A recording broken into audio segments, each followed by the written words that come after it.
how many times you hosted Saturday Night Live? 3. Okay. And so who was the musical group all 3 times? Do you remember? Nirvana was one. Was one. Alicia Keys was one. And I can't remember the third, but I'll tell you this funny story about Nirvana. If you ever been to Saturday Night Live, the dressing rooms are like less than 5, like probably 3 feet apart. Like as far as you can open your arms, that's how close the dressing rooms are. And I didn't know anything about Nirvana. First of all, they were fantastic. All the guys were nice, and I think Courtney was there also. But so I had people coming in and out, my friends, so I kept my dressing room open. Every time those guys from Nirvana opened their door, I got like a contact high. It was like one of those big mushroom clouds came. Like, I was scared to go to the airport because I didn't want to sit out. Like, thank God I'm just driving. No, do not go near the airport. But every time they opened up first of all, they were really nice. Did they know who you were? I don't know. I don't think. Kurt Cobain doesn't strike me as somebody who would have known who you are. Dave Grohl is not a big sports fan. But they were great. They were really nice. But every time they opened that door, that big mushroom cloud, like.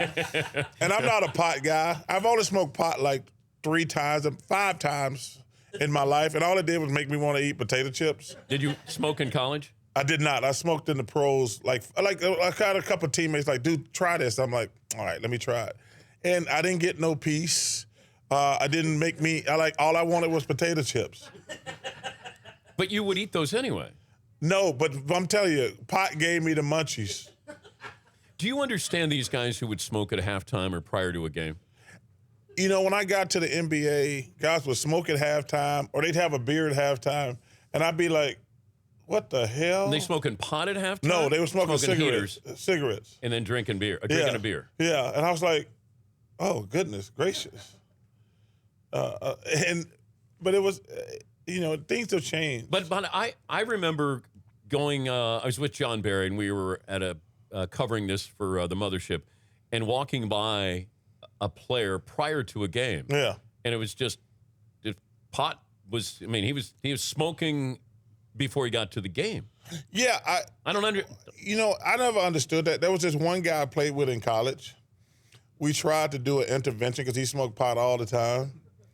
And he was one of the best shooters I've ever played with in my life. So, coaches, you're kind of narrowing it down to who this guy is. No, you wouldn't know him. He never played in the NBA, but he was a wonderful person. But he smoked pot relentlessly. And coach says, I want you guys to do an intervention. We're like, okay. So the guy says, okay, I'll start smoking pot. Guy couldn't make a shot. So we go back to the coach. We said, Coach, we need him to start smoking pot again. like, this guy could not make a shot off a pot. It was hilarious. The guys, I'm not even exaggerating there. The guy was one of the best shooters I've ever seen in my life. But when he stopped smoking pot, we went back to the coach. The coach came to us and stopped to get him to smoke pot. We're like, Coach, he needs pot. This guy cannot make a shot without pot. It was hilarious. Maybe the Knicks need to smoke pot. I don't even think pot could help them. The Dan Patrick Show, weekday mornings on Audience.